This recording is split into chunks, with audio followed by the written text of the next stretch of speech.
Myself, Dr. Swati Sharma. I am Associate Professor in Botany in Government College, Tonk. आज का हमारा topic है general characters of algae.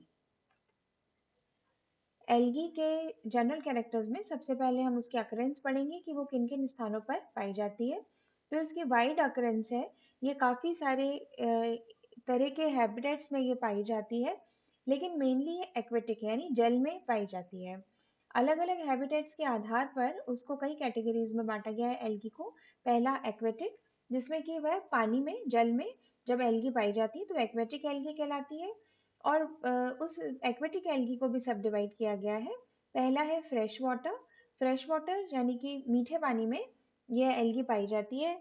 Cyanophyceae, Chlorophyceae, कारोफाइसी, बेसिलेरियोफाइसी, जेंथोफाइसी के कई members हैं जो कि फ्रेश वाटर एल्गी हैं, फ्रेश वाटर में पाए जाते हैं। फ्रेश वाटर भी दो प्रकार का हो सकता है, running fresh water and still और स्टेगनेंट और स्टैंडिंग फ्रेश वाटर, बहता हुआ जल और ये ठहरा हुआ जल जो होता है स्टेगनेंट स्टैंडिंग वाटर, ठहरा हुआ जल है। तो इस प्रकार से ये एल्गी फ्रेश वाटर में पाई जाती है। ब्रैकिश वाटर, कुछ मेंबर्स क्लोरोफाइसी साइनोफाइसी के जो कि सैलाइन ब्रैकिश वाटर में पाए जाते हैं, लेक्स में, सैलाइन लेक्स में, खारे पानी की झीलों में पाए जाते हैं। इनको हेलोफाइट्स भी कहा जाता है। देन मेराइन, मेराइन मीन्स जो समुद्र में पाई जाए, सी वाटर में पाए जाते हैं। इसमें ज्यादातर फियोफाइसी और रोडोफाइसी के मेंबर्स हैं जो कि समुद्र में पाए जाते हैं। एक्वेटिक के बाद में है टेरेस्ट्रियल, यानी कि भूमि पर पाई जाने वाली एल्गी। साइनोफाइसी के मेंबर्स जैसे कि नॉस्टॉक है, क्लोरोफाइसी के मेंबर्स क्लेमाइडोमोनास, ये कई डायटम्स हैं, जेंथोफाइसी के वोचीरिया, ये सब मॉइस्ट सॉइल में पाए जाते हैं, नमी वाली मिट्टी में ये पाए जाते हैं। कुछ फॉर्म्स जो है वो सबटेरिनियन भी है। सबटेरिनियन मतलब बिलो द सॉइल सरफेस के नीचे पाई जाती हैं। इसके अतिरिक्त साइनोफाइसी के दो मेंबर्स एनाबीना और नॉस्टॉक है जो कि नमी वाली सॉइल में पाए जाते हैं, जैसे कि राइस फील्ड्स में पाए जाते हैं, और वहाँ पे एटमॉस्फेरिक जो नाइट्रोजन है उसको फिक्स करने का काम करते हैं। जो राइस फील्ड होता है वहाँ पर ये एनाबीना नॉस्टॉक, ये चूंकि राइस फील्ड्स में बहुत ज़्यादा पानी भरा रहता है तो वो मॉइस्ट एरिया होता है, वहाँ पर ये पाए जाते हैं और नाइट्रोजन फिक्सेशन करते हैं, एटमॉस्फेरिक नाइट्रोजन को फिक्स करने का काम करते हैं और सॉइल की फर्टिलिटी को इंक्रीज करते हैं। इसके अलावा और भी कई हैबिटेट्स हैं, कई अनयूजुअल हैबिटेट्स में भी ये पाई जाती हैं, जैसे कि एक्वेटिक और टेरेस्ट्रियल के अलावा इसमें अदर हैबिटेट्स में है स्नो एल्गी। कुछ एल्गी हैं जो कि स्नो में भी पाई जाती हैं, जैसे कि क्लोरोफाइसी का एक मेंबर है क्लेमाइडोमोनास निवेलिस, ये बर्फ में पाया जाता है। साइनोफाइसी का एक एग्जाम्पल है फॉर्मिडियम स्पीशीज है, वो स्नो में पाई जाती है। जो स्नो में पाई जाती है एल्गी उसको हम क्रायोफाइट्स भी कहते हैं। थर्मल एल्गी, थर्मल एल्गी में जो कि बहुत ही तेज गर्म एरिया में पाई जाए, स्पेशली जो हॉट वाटर स्प्रिंग्स हैं, जो हॉट वाटर स्प्रिंग्स हैं उनमें भी ये एल्गी पाई जाती है। साइनोफाइसी के दो मेंबर्स हैं मेस्टिकोक्लेडस और फॉर्मिडियम की स्पीशीज है जो कि हॉट वाटर स्प्रिंग्स में, जिसका टेम्परेचर 85 डिग्री सेल्सियस के अराउंड होता है, इतने हाई टेम्परेचर में भी ये पाई जाती है। लिथोफाइट्स, कुछ एल्गी है जो कि रॉक्स पर, स्टोन्स पर, पत्थरों पर, चट्टानों पर पाई जाती है, जिसको कि हम लिथोफाइट्स कहते हैं। इसमें फियोफाइसी और रोडोफाइसी के कुछ मेंबर्स आते हैं। एपीफाइट्स, एपी मतलब ऊपर, फाइट्स मतलब प्लांट, यानी किसी और प्लांट के ऊपर पाई जाती है। कई एल्गी है जो कि किसी और एल्गी पर, दूसरे प्लांट्स पर पाई जाती है, जैसे कि कोलियोकीट है, कोलियोकीट दूसरे प्लांट्स पे पाया जाता है। उडोगोनियम, एक्टोकार्पस, पॉलीसाइफोनिया, ये भी एपीफाइट्स की तरह से पाए जाते हैं। सिम्बायोटिक एल्गी, सिम्बायोटिक एल्गी यानी सहजीवन में जो एल्गी पाई जाती है। कई मेंबर्स हैं जो कि एल्गी के जो कि सहजीवन में पाए जाते हैं, किसी और प्लांट या एनिमल के साथ में एसोसिएटेड होते हैं। सहजीवन में क्या होता है कि दो उसके पार्टनर्स होते हैं, दोनों पार्टनर्स को ही लाभ मिलता है, उस एसोसिएशन से दोनों साथ में रहते हैं और दोनों के लिए वो बेनिफिशियल होती है, दोनों को ही इसमें लाभ होता है। इसको कहते हैं सिम्बायोसिस या फिर सहजीवन। इसके एग्जाम्पल्स है लाइकन्स। लाइकन्स तो आप लोग जानते ही होंगे कि एल्गी और फंजाई के सिम्बायोटिक एसोसिएशन को लाइकन्स कहते हैं। एनाबीना और जो नॉस्टॉक है वो एंथोसिरोस के थैलस में पाई जाती हैं।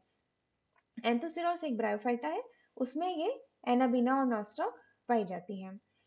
इसके अतिरिक्त एनाबीना साइकस की रूट्स में भी पाई जाती है। ये इसका सहजीवन का एग्जाम्पल है। ये प्लांट के ऊपर प्रेजेंट है।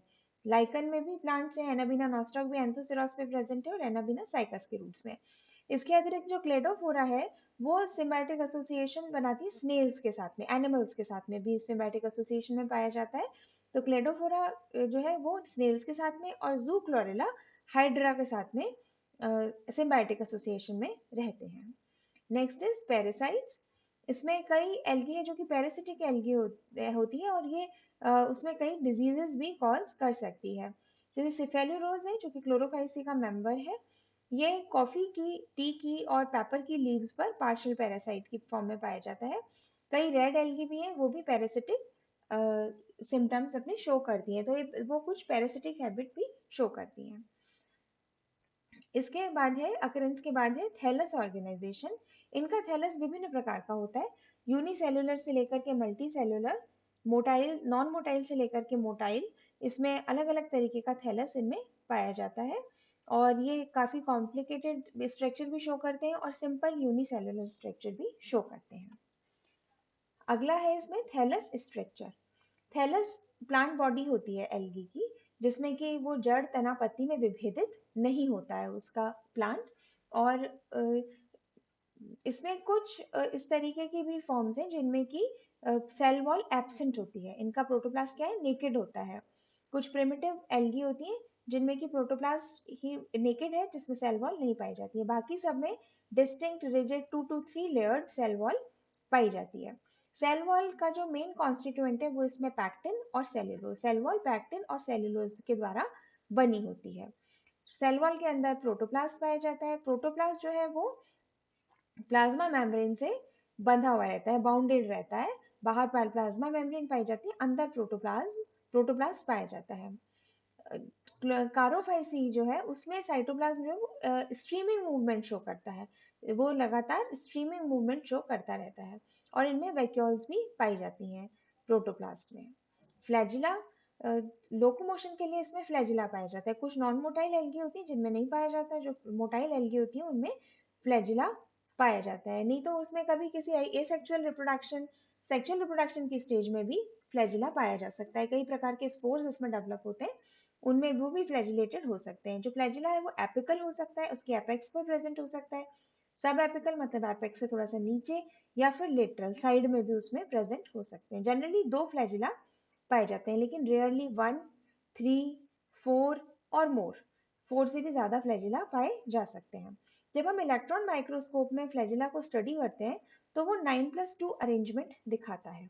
9+2 अरेंजमेंट में इसमें 11 फाइब्रिल्स प्रेजेंट होते हैं। जो 9 फाइब्रिल्स होते हैं वो तो बाहर पेरिफेरी पर प्रेजेंट होते हैं, जो कि डबलेट की फॉर्म में होते हैं, डबल होते हैं। 9 फाइब्रिल्स बाहर, और 2 फाइब्रिल्स जो होते हैं वो सिंगल होते हैं और वो सेंटर में पाए जाते हैं, सेंटर में एनक्लोज रहते हैं 2 फाइब्रिल्स। और 9 फाइब्रिल्स जो है वो बाहर की तरफ पेरिफेरी में पाए जाते हैं, पेरिफेरल फाइब्रिल्स और सेंट्रल फाइब्रिल्स। तो इस तरह से जो फ्लैजिला है उसको अपन इंटरनल स्ट्रक्चर देखें तो वो 9+2 का अरेंजमेंट शो करता है।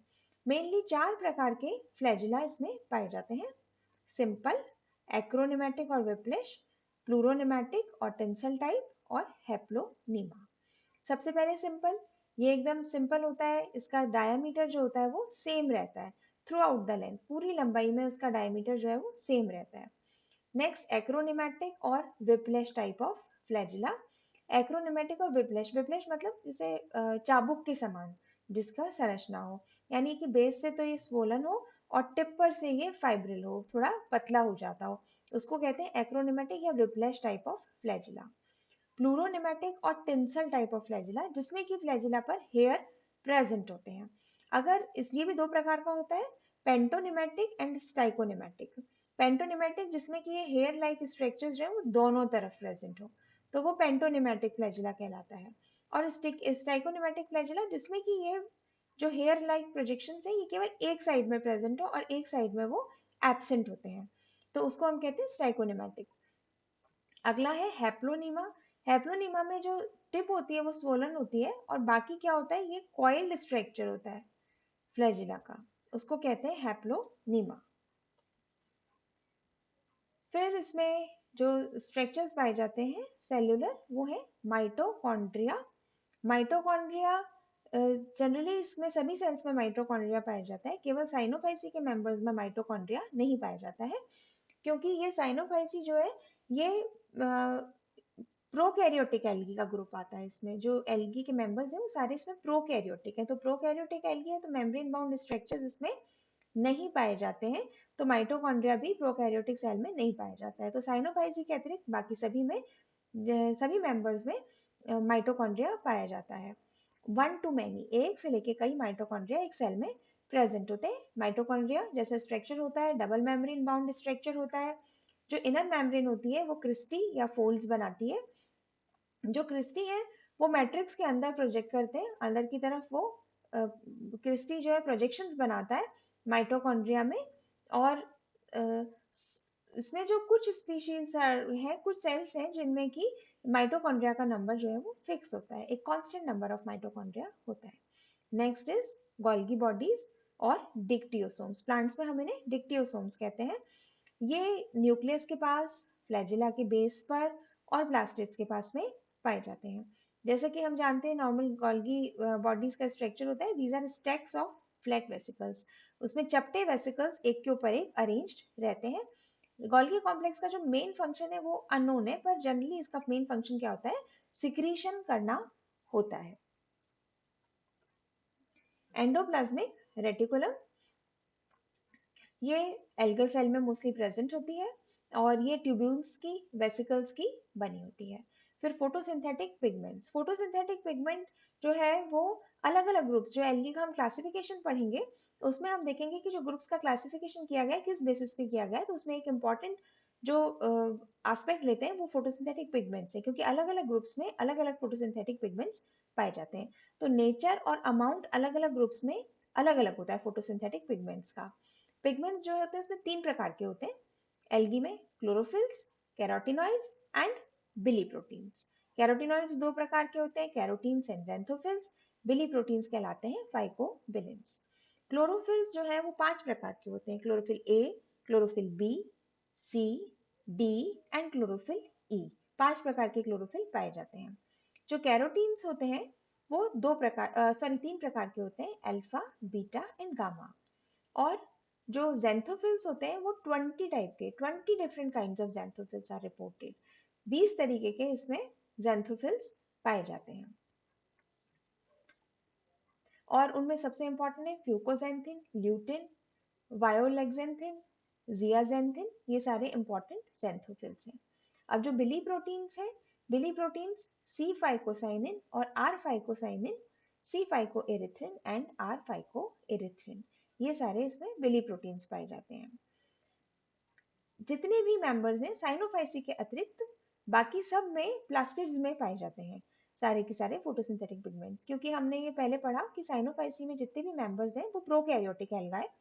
प्रोकैरियोटिक एल्गी में मेम्ब्रेन बाउंड स्ट्रक्चर्स नहीं पाए जाते हैं, तो प्लास्टिड्स भी नहीं पाए जाते हैं। बाकी सभी मेंबर्स में प्लास्टिड्स होते हैं, प्लास्टिड्स में थाइलोकॉइड्स पाए जाते हैं और थाइलोकॉइड्स में पिगमेंट्स पाए जाते हैं। जबकि साइनोफाइसी के जितने भी मेंबर्स हैं वो प्रोकैरियोटिक है, उनमें प्लास्टिड्स नहीं पाए जाते हैं। उनमें जो प्रोटोप्लास्ट है उसमें थाइलेकॉइड्स स्कैटर्ड रहते हैं, बिखरे हुए रहते हैं, और उनमें ये फोटोसिंथेटिक पिगमेंट्स पाए जाते हैं।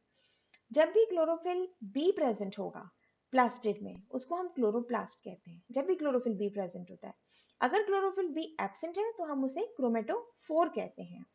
और अलग अलग डिवीजन में जैसे हमने पढ़ा प्लास्टिड्स जो है वो उनका नेचर डिफरेंट होता है। Thank you.